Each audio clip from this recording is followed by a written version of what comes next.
exatamente.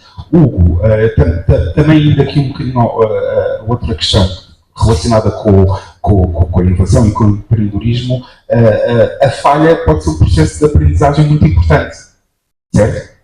Eu diria que a falha é o maior processo de inovação. Isto é, quem faz pouco falha pouco, quem faz muito falha muito. Exatamente. Eu trouxe este tema aqui porque acho que ainda é um tabu em Portugal, não é? Normalmente as pessoas que falham muitas vezes têm uma conotação negativa, mas, por exemplo, na escola americana é o oposto, não é? Isso vai um bocadinho da nossa cultura, acharmos que a falha tem uma conotação negativa, sobretudo no mundo empresarial, como é óbvio, às vezes custa-nos dinheiro. Mas eu falo de experiência própria. Nós às vezes ganhamos, às vezes aprendemos. E aprendemos imenso e mais quando falhamos. Porquê? Porque vai-nos custar dinheiro, vai-nos custar recursos, mas sobretudo vai-nos custar uma oportunidade perdida. E quanto mais nós falhamos, mais percebemos que a oportunidade, se calhar, não valia a pena termos investido. Havia outras, se calhar, devíamos ter endereçado essa oportunidade de outra forma. E cada vez mais temos que ter noção que quanto mais falhamos, mais aprendemos e melhores nos tornamos ao longo do percurso. Não há que ter medo de falhar, como é óbvio, não vamos fazer disparates a nível de gestão, mas não temos que ter medo de falhar, nós temos que ter uma mentalidade de aprendizagem com a falha. Quanto mais nos acontece o elemento da falha, mais nós nos vamos apercebendo como é que temos que optimizar o processo. Portanto, cada falha é uma oportunidade de aprendizagem. E quando nós desenvolvemos esta mentalidade, sobretudo na questão do digital, onde é muito mais fácil reparar as falhas, começamos a ganhar muita velocidade em termos de raciocínio sobre se não está a correr bem por aqui, então vamos fazer de outra forma. Mas o fazer de outra forma não quer dizer que vamos repetir o erro. Eu costumo dizer que é preciso falhar muitas vezes, mas não nas mesmas coisas. Porque quanto mais falhamos, mais aprendemos. Mas quando falhamos sucessivamente nos mesmos erros, aí é que nós temos um problema de aprendizagem. Portanto, temos que falhar muito, mas não nas mesmas coisas. Quer dizer que estamos a crescer e estamos a ganhar maturidade empresarial. Portanto, é importante manter esse espírito sempre muito vivo. Não há problema nenhum em falhar. Óbvio que é importante termos um bom plano. É ótimo que conseguimos antecipar os nossos problemas e as nossas questões, falhar o mínimo possível, mas de facto, quando estamos a falhar muito, significa que estamos a fazer muito. Portanto, estamos a aprender. Portanto, não há que ter medo da falha. Tu tens experiências diferentes em mercados diferentes. Na tua opinião, o que é que no nosso mercado, o que é que no mercado europeu, no mercado português, que barreiras podíamos ultrapassar, o que é que poderíamos melhorar para nos tornarmos mais eficientes, mais práticos, para nos tornarmos, no fundo, melhores empresários? Como tens esta evidência de dois mundos? Eu acho que é uma pergunta é complexa. E, de novo, eu não ouso dizer como guiar os nossos empreendimentos. Mas eu vejo que a barreira geográfica ela tem um peso aqui muito grande. Mais além até do que ela de fato exerce sobre os negócios. E eu acho que aqui, não na barreira em si, mas na geografia, na peculiaridade da região, mora a vantagem competitiva. No Brasil, por exemplo, quando nós falamos de café, hoje já ninguém mais quer comprar o café da marca grande. Nós queremos comprar o café daquela senhora que planta lá no interior, no estado de Minas Gerais, que tem uma quinta de 20 metros quadrados. Nós compramos esta. Exato. Nós compramos experiência. E experiência aqui não falta, né? Eu vim lá de Évora e há campos imensos, e natureza, e os vinhedos, e pronto. E tudo isso promove experiência.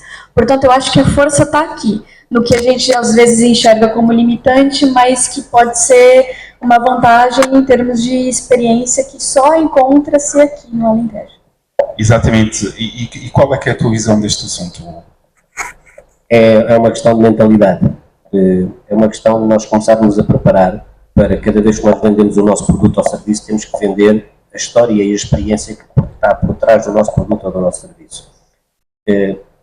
Provavelmente, se eu fizesse essa pergunta individualmente, iria ter a mesma resposta a toda a gente desta plateia.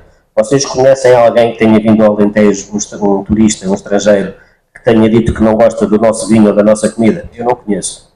A questão é como é que nós transmitimos e como é que nós comunicamos isso para o exterior, que é importante não só comprar os nossos vinhos, os nossos azeites, a nossa cortiça, mas também que venham cá, que passem tempo aqui, que conheçam como é que o processo é feito.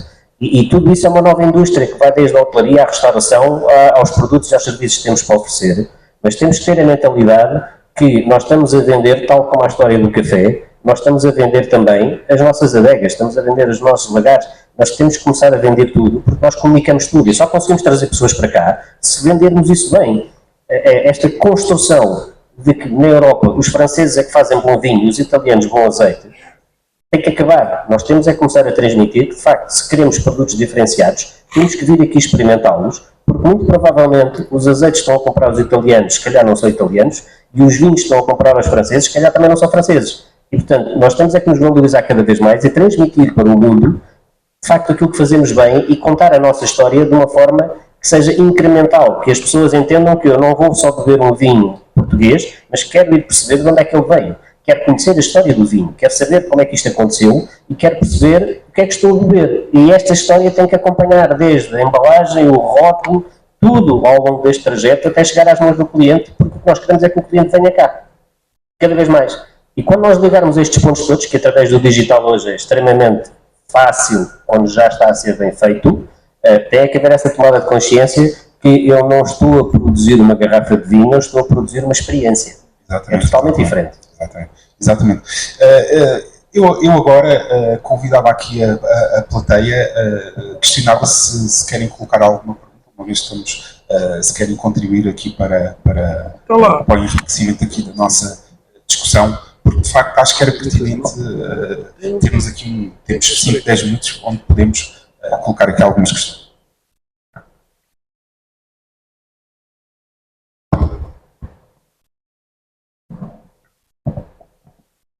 Obrigada. Queria fazer uma pergunta muito concreta, dado que temos uma pessoa que conhece um mercado completamente diferente, completamente inovador.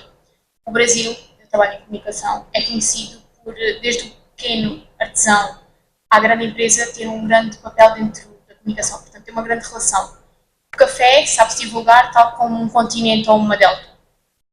E eu gostava de perceber de alguém que tem uma experiência diferente como é que foi feito esse percurso, porque a comunicação lá é vista de uma forma tão diferente da nossa, porque eu acho que nós precisamos disso para termos uma região tão rica, posicionada exatamente da mesma forma, com um valor completamente diferente, porque nós conseguimos trazer esse valor para cá. A minha hipótese é de que, ao mesmo tempo que nós temos muitas pessoas, né, são mais de 200 milhões de pessoas como potencial cliente, nós temos muita competitividade, na mesma proporção. Se nós esperarmos, ou se nós mantivermos o mesmo estilo de comunicação através dos mesmos canais, os negócios morrem. Meu negócio não segue, nem cresce, nem se sustenta. Portanto, é uma questão de necessidade. Para a sobrevivência, para a sustentabilidade do negócio, eu preciso me posicionar de uma forma diferente. E foi uma forma criativa dos pequenos empreendimentos conseguirem competir com os grandes. Tudo bem, eu não tenho a mesma escala que esse player, eu vou criar uma narrativa que não é mentira, é verdade, e que as pessoas têm interesse, e têm interesse cada vez mais porque nós estamos nos atropelando com esse ritmo tecnológico. Inclusive, aqui no Alentejo, eu acho que uma outra coisa a se vender, além da experiência, a própria experiência da produção do vinho, por exemplo, é o timing, a experiência do estilo de vida, né, que é uma outra coisa que vai à contracultura e que as pessoas têm interesse também. Então, é encontrar esse match do que tem tido interesse, enfim, na vida cotidiana, né, na vida rotineira, e que pode ser utilizado por quem tem recursos limitados. Eu acho que foi isso que aconteceu no Brasil. Exato. Eu, como especialista em comunicação, complementava um bocado, porque o Brasil, sendo um mercado tão grande, teve que se preparar para a venda remota e para a concorrência, dada a sua dimensão. Ou seja, por exemplo, os países grandes, como o Brasil e os Estados Unidos, fizeram muito bem a transição digital, porque, na verdade, já tinham os processos feitos. Porque eles, não era como nos mercados mais reduzidos, como aqui, que muitas vezes a prospecção comercial e a divulgação é muito feita através do passa-palavra. Não, esses processos já existiam. Basta nós pensarmos, por exemplo, como a Netflix não começou na internet. Uma Netflix foi um sistema que começou a enviar DVDs via correio através de um catálogo aos clientes. E quando tiveram a possibilidade de escalar e de passar o canal de distribuição para a internet, não é? Voaram, pronto. E foi isso que aconteceu. E acho que isso também é muito o que acontece. Para complementar, eu passo muito tempo no Brasil. Aliás, eu diria que hoje em dia grande parte da minha formação eu faço nos Estados Unidos ou no Brasil. E há uma expressão que eu aprendi desde cedo, e isto explica tudo na mentalidade comercial do brasileiro. Quando nós aprendermos a tirar leite das pedras porque não temos mais nada para vender, é quando nós damos o salto para o digital. Não temos outra hipótese. Alguém que está no Rio Grande do Sul, no meio do mato, e precisa de vender os seus produtos e só tem aquele canal, é aquele que tem que funcionar bem, porque não tem outro. É sobrevivência, tal e qual. Portanto, quando nós temos uma mentalidade, temos de tirar leite das pedras para vender, é o único caminho. E por isso é que eles se tornaram rapidamente muito bons. E eu diria que hoje, em termos de mercado digital, nós falamos muito dos Estados Unidos porque é que conhecemos melhor, mas eu diria que hoje em dia o Brasil, se tivermos alguma atenção, há detalhes que eu acho que já ultrapassou o mercado americano, claramente, sobretudo no delivery. Ainda por cima para nós é mais fácil, não é? Hoje em dia, então, 10 vezes mais fácil que o mercado americano. Pergunto se alguém tem mais alguma pergunta. Sou Hermínia Vilar, reitora da Universidade de Évora. E queria só fazer uma questão. Eu acho que o Alentejo tem dado saltos enormes nos últimos anos, é conhecido pela qualidade do seu vinho, da sua comida, do seu viver, isso é claro, mas não, a imagem do Alentejo não se coaduna com a inovação. A inovação não é um conceito que esteja à partida ligado ao Alentejo, pode estar ligado a determinadas bolsas do Alentejo, mas não está ligado ao Alentejo. E para se criar essa imagem de inovação do empreendedorismo e que, no fundo, é necessário para apoiar, nomeadamente, a rede empresarial e a questão e os desafios da digitalização, a minha questão é se não é cada vez mais importante as parcerias, porque, no fundo, a digitalização e tudo o que isso traz anexado, dificilmente pode ser feito por pequenas e médias empresas separadas ou isoladas. Ou seja, cada vez mais penso que as parcerias entre empresas, as parcerias entre empresas, instituições de ensino superior e outros tipos, parece-me ser absolutamente essencial, porque senão parece-me que é um desafio que ficará sempre sem resposta, porque obviamente neste momento as questões que se colocam a todos nós, eu costumo dizer que nós nem sabemos bem quais são as questões que se vão colocar no futuro, não é? Nós estamos a trabalhar para um futuro que não sabemos bem o que é que vai ser, portanto significa que o desafio é muito maior. E se nós sentimos isso em instituições com alguma escala, penso que então, quando a escala é mais pequena, o desafio é muito maior e, portanto, penso que aqui, mais do que a concorrência interna, a parceria é muito importante entre instituições. Não sei, era um bocadinho a partilhar uma reflexão, porque realmente acho que o Alentejo tem dado imensos passos, mas esta imagem de inovação e de criação ligada ao Alentejo ainda está assim um bocadinho em baixo. Obrigada, professora doutora. Eu inclusive vim para o Alentejo, para Portugal, para ser aluna da Universidade de Évora. Estou concluindo meu mestrado ali.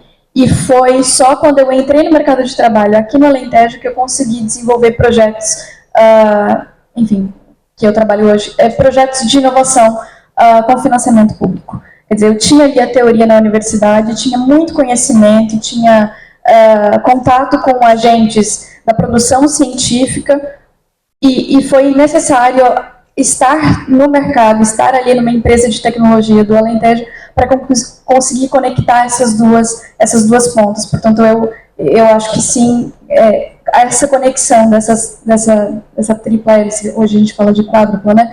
É fundamental para a gente conseguir uma celeridade maior nesse processo transformativo. Eu creio que sim, e pedi-te a Diogo, porque eu acho que existe, cá está, também é das barreiras que existem. Acho que a doutora Hermínia Vilar tem muita pertinência o que disse, porque de facto não está na nossa cultura sempre fazermos parcerias e precisamos muito delas porque temos um problema de escala, como falámos aqui. Eu recordo quando comecei a ser empresário, toda a gente vinha ter comigo a querer fazer parcerias, mas depois não eram parcerias nenhumas, no fundo eram tentativas de venda. Como é que isto pode ser trabalhado, no teu entender? Antes de mais, eu acho que o Alentejo não deve deixar de ser o Alentejo. E eu uso muito este exemplo. Nós antigamente usávamos uma enxada para cavar 100 metros, hoje usamos um trator porque aceleramos o tempo. Basicamente fazemos a mesma coisa em menos tempo. Porque incluímos uma tecnologia que passou da enxada para o trator. E aquilo que nós precisamos, efetivamente, é de ir buscar a tecnologia para acelerar esse tempo. Não deixando de ter um bom produto, não deixando de ter um bom serviço, não descaracterizando o que é o Alentejo, que eu acho que esse, de facto, é a maior mais-valia, mas temos é que criar uma sinergia entre o que é a tecnologia, o que são os empresários e o que é o meio académico.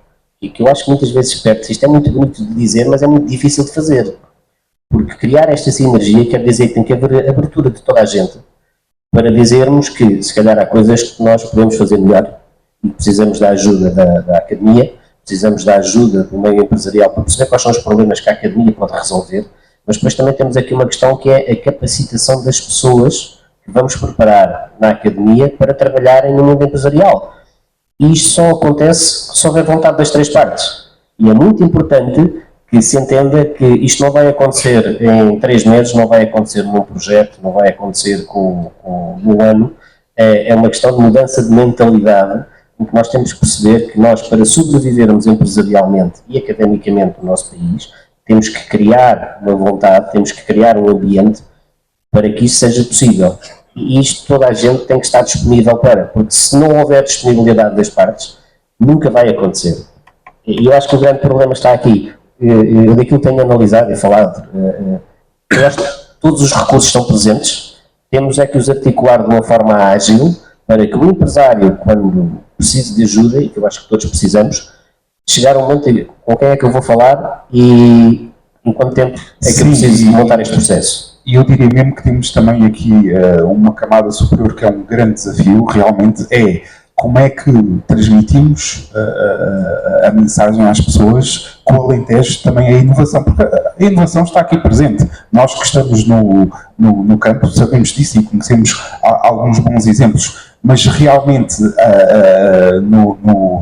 nos turistas e em todas as pessoas que nos visitam há uma percepção que o Alentejo é comida, é bom tempo, é calor. Agora também se transmite aqui a questão um bocado já ligeiramente da qualidade de vida, mas de facto a inovação e a capacidade que a região tem, e até uma grande capacidade até em termos de empresários e de pessoas da academia, se calhar não passa tanto, e eu creio que só acrescentar uma coisa que eu acho que é importante, e sobretudo para a Sra. Reitora, eu acho que este é um ponto vital.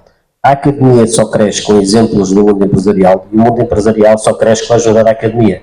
Quando esta ligação não funciona, ambos caem. E é importante que toda a gente tenha consciência disto. Portanto, se nós não estamos a fazer bons trabalhos na academia, é porque não estamos a ter bons problemas do mundo empresarial.